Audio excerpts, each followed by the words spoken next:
Assalamualaikum warahmatullahi wabarakatuh. Halo semuanya. Di sini kami dari kelompok 6 mata kuliah Sistem Informasi Akuntansi akan mempresentasikan mengenai analisis mini kasus, proses payroll, dan akuntansi aset tetap. Sebelum kita mulai, perkenalkan terlebih dahulu anggota kelompok kami. Yang pertama ada Retno Dwi Ariyanti dengan NIM 037. Yang kedua ada Banyu Anugrah Amir dengan NIM 38 dan saya sendiri Nadia Anggun Lestari dengan NIM 0 Yanika dengan NIM 061. Yang kelima ada Putri Kamelia dengan NIM 079 dan yang terakhir ada Muhammad Fazaru Al-Farisi dengan NIM 094. Materi pertama mengenai kasus payroll yaitu memuat DVD level 0, flowchart dan 4 kontrol dan akan diteruskan oleh presentasi materi kasus aset tetap. Yang pertama, untuk mini kasus payroll. Di sini, saya akan menjelaskan alur dan memberi tutorial membuat DFT level 0 dari sistem penggajian atau payroll. Langsung saja, masuk ke aplikasi Draw.io, tuliskan judulnya terlebih dahulu,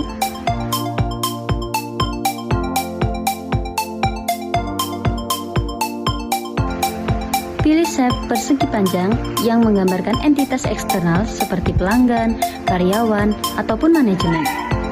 Kedua, pilih data proses berbentuk lingkaran yang menggambarkan proses atau sistem. Proses dimulai dari karyawan yang memberikan data kehadiran atau daftar hadir. Data ini masuk ke proses 1.0 yaitu pengelolaan data jam kerja.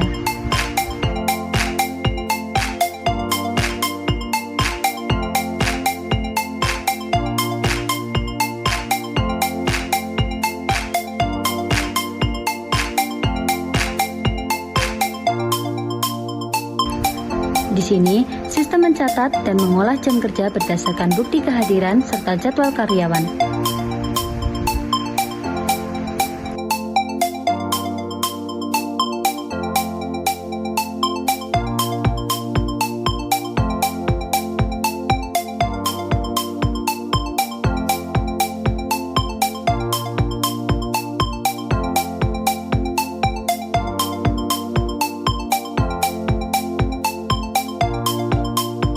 Selanjutnya, data jam kerja tersebut diteruskan ke proses 2.0 yaitu validasi data.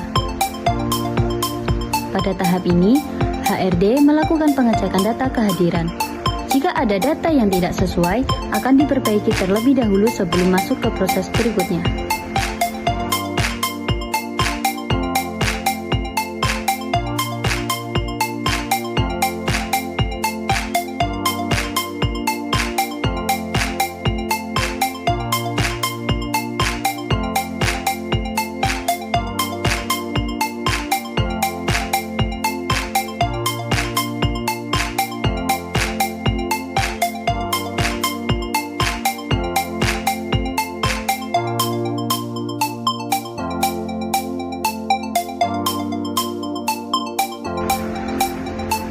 Setelah data dinyatakan valid, data tersebut dikirim ke proses 3.0, yaitu perhitungan gaji.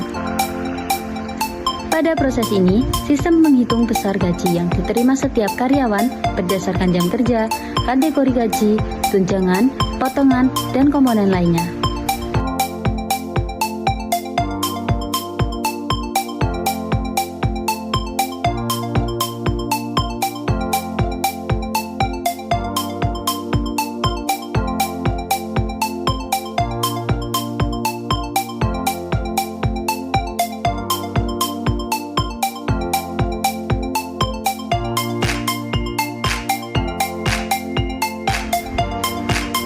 Hasil dari proses perhitungan ini adalah daftar gaji sementara. Berikutnya, daftar gaji tersebut dikirim ke proses 4.0, yaitu persetujuan gaji.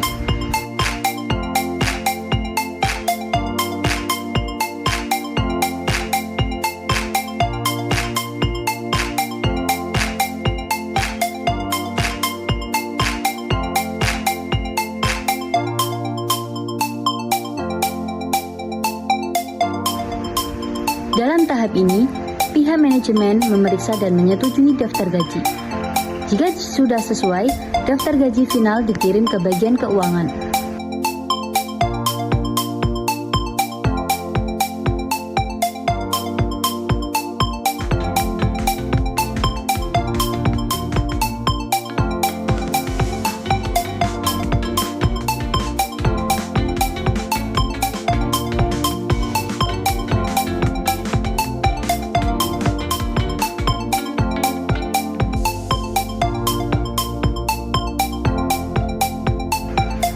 Kemudian, proses berlanjut ke tahap 5.0, yaitu pembayaran gaji. Bagian keuangan menyiapkan slip gaji dan memberikan instruksi pembayaran ke bank.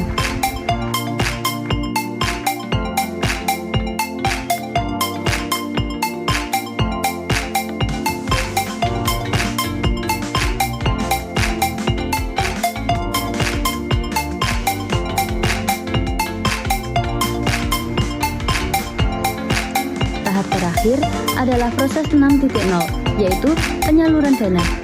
Bank melakukan transfer uang gaji ke rekening masing-masing karyawan.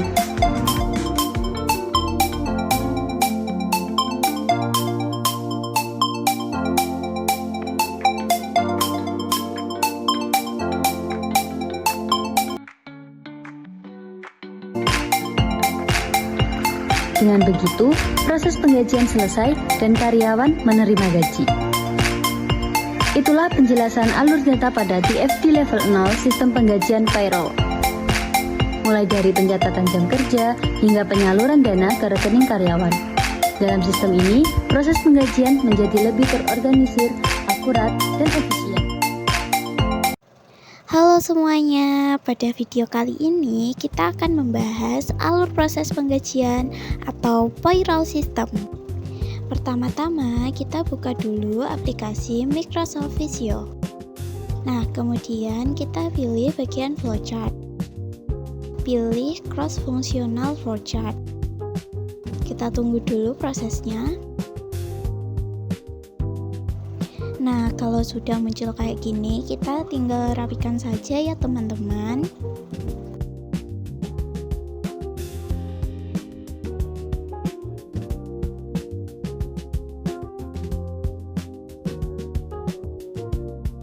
Di bagian proses name-nya, kita ganti aja menjadi payroll. Nah, kemudian di bagian ini kita ganti menjadi karyawan. Yang ini kita ganti menjadi HRD. Yang terakhir yaitu bagian keuangan.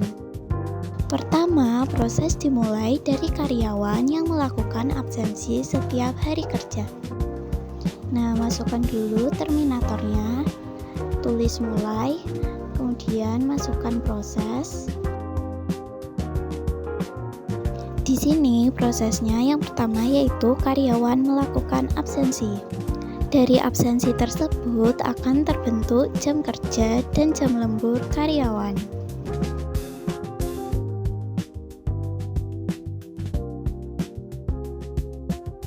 Selanjutnya, tambahkan simbol lingkaran untuk melanjutkan ke proses selanjutnya.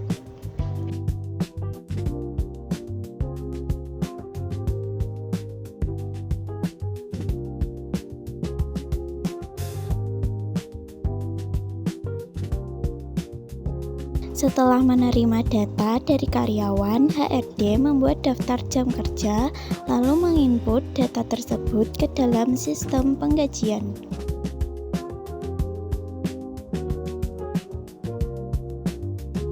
Di bagian ini, kita tulis saja daftar jam kerja. Selanjutnya, masukkan proses menginput data.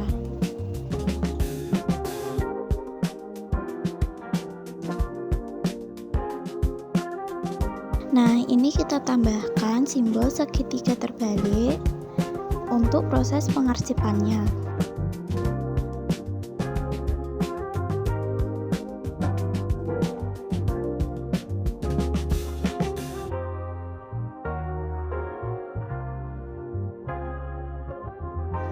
Setelah itu, HRD melakukan validasi untuk memastikan tidak ada kesalahan pada data jam kerja.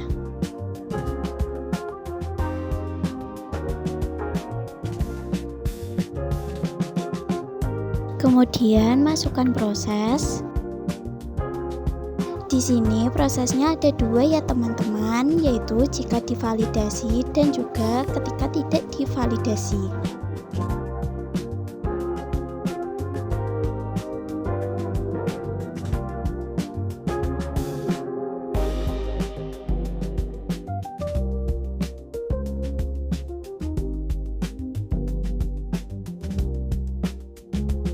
Jika tidak, proses yang dilakukan yaitu memeriksa kesalahan. Dan jika iya, maka harus melakukan pencatatan.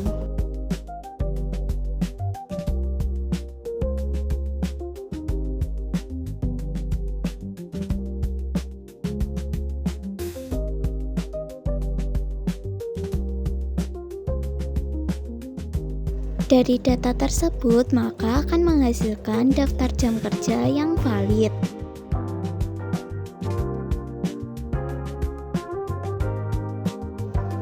Nah, ini tambahkan sequential data lagi untuk melanjutkan ke proses berikutnya. Jika data sudah valid, HRD mencatatnya dan mengirimkan daftar jam kerja yang sudah benar ke bagian keuangan. Bagian keuangan menerima data jam kerja yang valid, kemudian melakukan penghitungan gaji berdasarkan jam kerja dan jam lembur karyawan. Setelah gaji dihitung, keuangan membuat slip gaji dan menyerahkannya kepada manajemen untuk disetujui.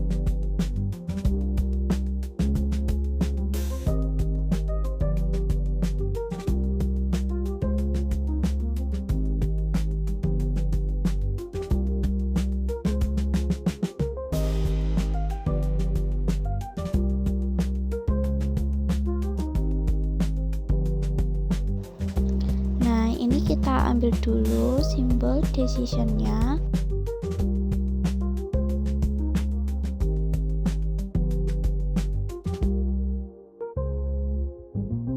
Kemudian tulis menyetujui. Nah, selanjutnya ambil dua proses untuk yang disetujui dan juga yang tidak disetujui.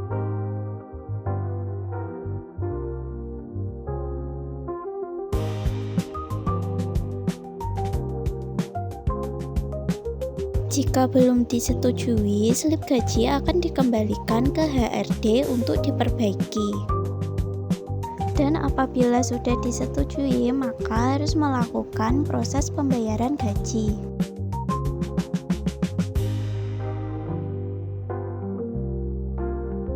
Dari proses tersebut akan menghasilkan instruksi pembayaran gaji.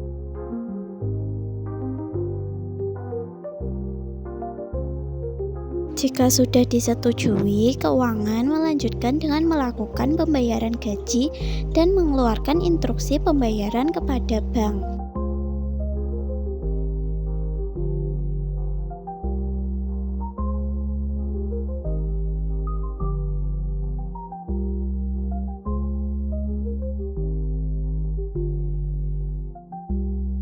Bank kemudian menyalurkan gaji ke rekening masing-masing karyawan. Setelah itu, terbitlah bukti penerimaan pembayaran dan proses penggajian selesai.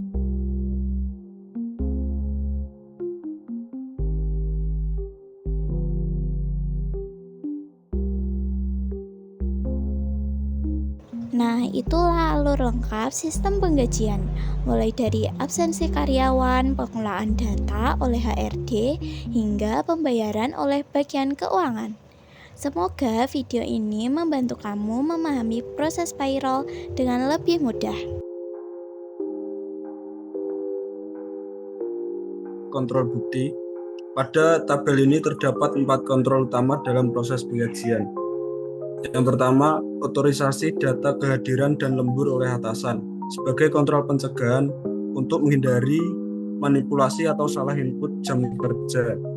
Bukti yang diperiksa, form absensi disetujui atasan dan log sistem absensi. Yang kedua, pencocokan daftar gaji dengan data karyawan aktif. Berfungsi sebagai kontrol deteksi agar tidak ada gaji untuk karyawan fiktif atau yang sudah keluar. Bukti yang diperiksa, daftar karyawan aktif dan data kehadiran valid. Yang ketiga, persetujuan daftar gaji final oleh manajemen, juga kontrol deteksi, untuk memastikan tidak ada kesalahan perhitungan sebelum pembayaran. Bukti yang diperiksa, daftar gaji final, bukti otorisasi atau persetujuan. Dan yang keempat, rekonsiliasi slip gaji, serta mutasi rekening setelah pembayaran merupakan kontrol korektif agar pembayaran sesuai dengan tidak terjadi salah transfer. Bukti yang diperiksa slip gaji, mutasi rekening, dan bukti transfer bank. Selanjutnya ada kasus aset tetap yang diketahui yaitu harga perolehan mesin 200 juta, selanjutnya nilai residu 10 juta, umur ekonomis 5 tahun, metode penyusutan yaitu garis lurus, tahun ketiga mesin dijual seharga 120 juta.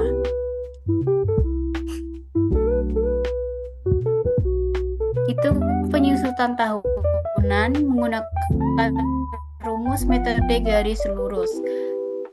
Dengan rumus penyusutan tahunan sama dengan harga perolehan umur ekonomis. Substitusi nilai 200 juta dikurang 10 juta dibagi 5 menjadi 38 juta per tahunnya. Yang kedua, hitung akumulasi penyusutan tahun kedua. 38 juta dikali 2 sama dengan 76 juta.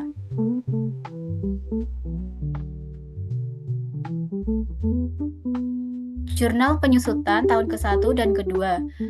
Yang pertama, beban penyusutan mesin berada di debit dengan nominal 38 juta dan akumulasi penyusutan mesin berada di kredit dengan 38 juta.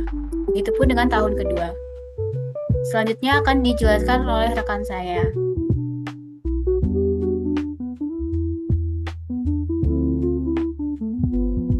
Kemudian perhitungan laba atau rugi.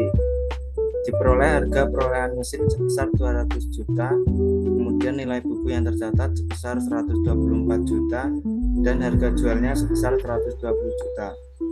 Untuk perhitungan laba ruginya yaitu 120 juta dikurangi 124 juta sama dengan minus 4 juta. Jadi pada kasus tersebut didapatkan rugi sebesar 4 juta. Kemudian untuk jurnal pelepasan pada penjualan tahun ketiga, akun kas didebit sebesar 120 juta, akun akumulasi penjualan aset didebit sebesar 76 juta, akun rugi penjualan aset didebit sebesar 4 juta, dan akun aset tetap atau mesin dikredit sebesar 200 juta.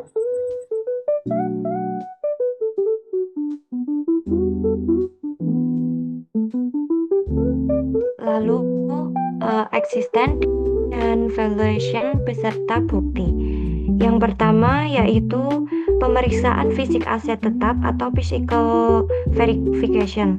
Jenis kontrol ini termasuk dalam kontrol deteksi dengan tujuan untuk memastikan bahwa mesin yang tercatat dalam laporan benar-benar ada secara fisik atau disebut juga aspek existence. Dalam prosesnya, auditor akan memeriksa berita acara hasil pemeriksaan fisik aset, foto mesin beserta nomor identifikasi atau aset tag, serta daftar inventaris aset tetap. Dari dokumen tersebut, auditor dapat membandingkan antara catatan dan kondisi aktual di lapangan untuk memastikan tidak ada aset fiktif maupun aset yang sudah tidak ada tetapi masih tercatat. Yang kedua yaitu rekonsiliasi nilai buku dengan catatan akuntansi atau book reconciliation. Kontrol ini bersifat korektif karena bertujuan untuk menjamin bahwa nilai mesin dalam laporan keuangan sudah sesuai dengan nilai buku setelah memperhitungkan penyusutan dan pelepasan aset, atau dengan kata lain untuk memastikan aspek valuation. Bukti yang diperiksa meliputi kartu aset tetap atau fixed asset card, jurnal penyusutan dan jurnal penjualan aset, serta buku besar dan laporan rekonsiliasi aset. Langkah ini penting agar nilai aset yang disajikan dalam laporan keuangan tidak terlalu tinggi atau terlalu rendah. Yang terakhir yaitu review dan otorisasi perhitungan penyusutan serta pelepasan aset. Jenis kontrol ini termasuk kontrol pencegahan yang bertujuan memastikan perhitungan penyusutan serta laba atau rugi penjualan aset dilakukan dengan metode dan nilai yang benar sebelum dicatat dalam pembukuan. Bukti yang digunakan antara lain lembar kerja perhitungan perhitungan penyusutan, bukti persetujuan dari manajer keuangan atau akuntan, serta dokumen kebijakan akuntansi penyusutan perusahaan. Dalam adanya kontrol ini, kesalahan dalam perhitungan atau pencatatan dapat dicegah sejak awal sebelum berdampak pada laporan keuangan.